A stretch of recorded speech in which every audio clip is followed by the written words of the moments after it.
Is Sweden a scammer's paradise? Stay tuned and we'll show you why you might think that.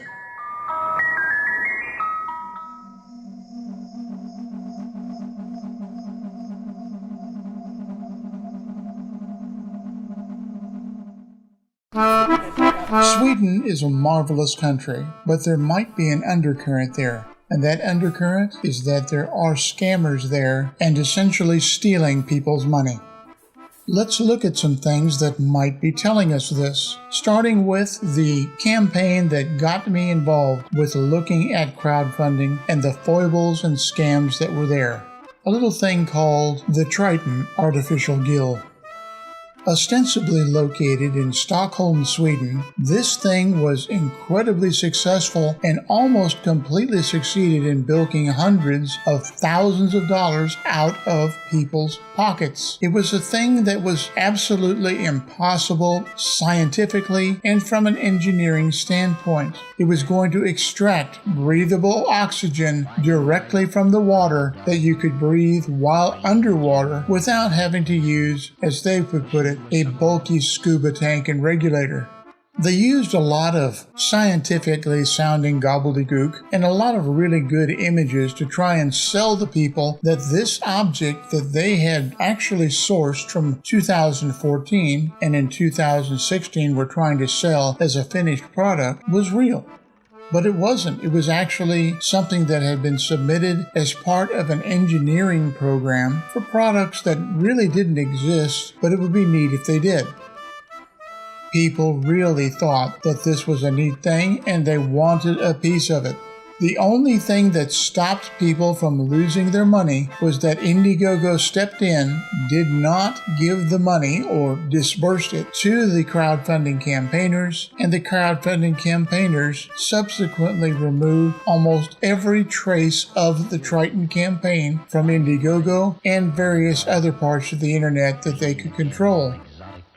But as you can see from what we've got here, those images are still out there. As I said, this was the first campaign that got me involved in finding out what was wrong with crowdfunding. It wasn't the last, and it wasn't the last one, strangely enough, that seemed to be connected with Sweden. The next Swedish connection scam that we were going to look at was BioRing, also supposedly coming out of Stockholm, and once again, a product that was way too good to be real. This was a ring that you could wear that would do a variety of things, such as measuring your blood glucose level without taking a puncture wound, would measure your sleep, do all sorts of things, and they even had an illustration showing exactly where the parts were placed that had to have been sub-miniaturized in order to be able to work as was claimed. It was a product that would require a breakthrough in at least 4 different Nobel Prize categories.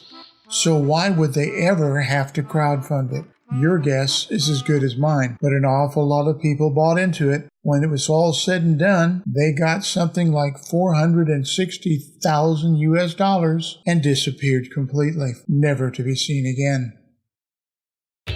For another Swedish connection, this time coming out of the city of Malmö, we have to look no further than the very popular Titan note, a scam from the beginning that people were warned about, and yet they still gave these people money, even though they got bounced off of 2 separate crowdfunding platforms. First being Indiegogo, the next being the Australian site Possible, before finally ending up with their own site powered by Shopify, where they scammed away and got away with an unknown amount of money, since Shopify doesn't publish how much money they take in for anyone that campaigns there. To date, no one has gotten their wonder device for dictation, and in fact, Eric Johnson, the fellow who supposedly developed this product, well, he removed all mention of himself from LinkedIn, the professional site that his bio, if you will, was on, and also had no pictures of him as well. A final Swedish connection could be this campaign that you see here. This is one for something called the Zen blanket. Now, I have no idea why anyone would need to crowdfund a blanket. It seems to be a pretty basic item that you could buy anywhere at any time at any store, or even online for that matter, and never have to worry about waiting for a crowdfunder to source the material, manufacture it, quality control it, and then ship it. But here we are.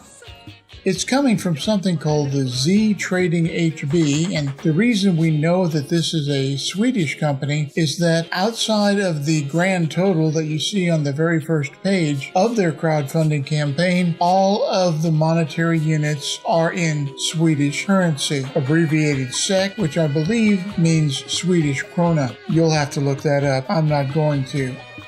Anyway, there are some things that really make this look suspicious, starting with the fact that the campaigner that opened up this particular one on Kickstarter, well, that's not a Swedish name, is it? And then when you start looking at the other people that are supposedly behind this campaign, well, at least one of them is a PR firm that specializes in helping campaigns overachieve a goal and has also been linked to some big scams in crowdfunding already. And two of those names, by the way, if you try to find out anything more about them, the links that they are giving don't work. Yeah, really a confidence builder there, isn't it?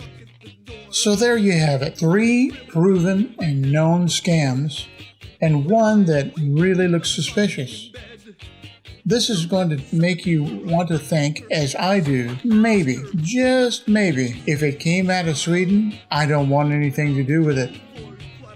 But we really don't know for sure that these people were ever in Sweden to begin with. And why is that? Well, we had done a series of what we called anti-campaigns on Indiegogo and discovered a very real thing. It's possible to say that you are from anywhere in the world on a crowdfunding campaign like Indiegogo and probably even Kickstarter, and they won't notice. Or maybe they just don't care. This is one of the things that has been popping up consistently when you see people that are saying, oh, we're located in New York or San Francisco or Palo Alto, and they really aren't. They're actually someplace completely different, and that's probably where your money is going to end up. How do you avoid it? Well, quite frankly, there is only one sure way. Stop crowdfunding. Let them develop their product and put it on the market where you can see it, see reviews, touch it, hold it, talk to other people that you know that may have already bought one, and see if it really works the way you need it to. Otherwise, you may just be throwing your money into the wind, never to see it again.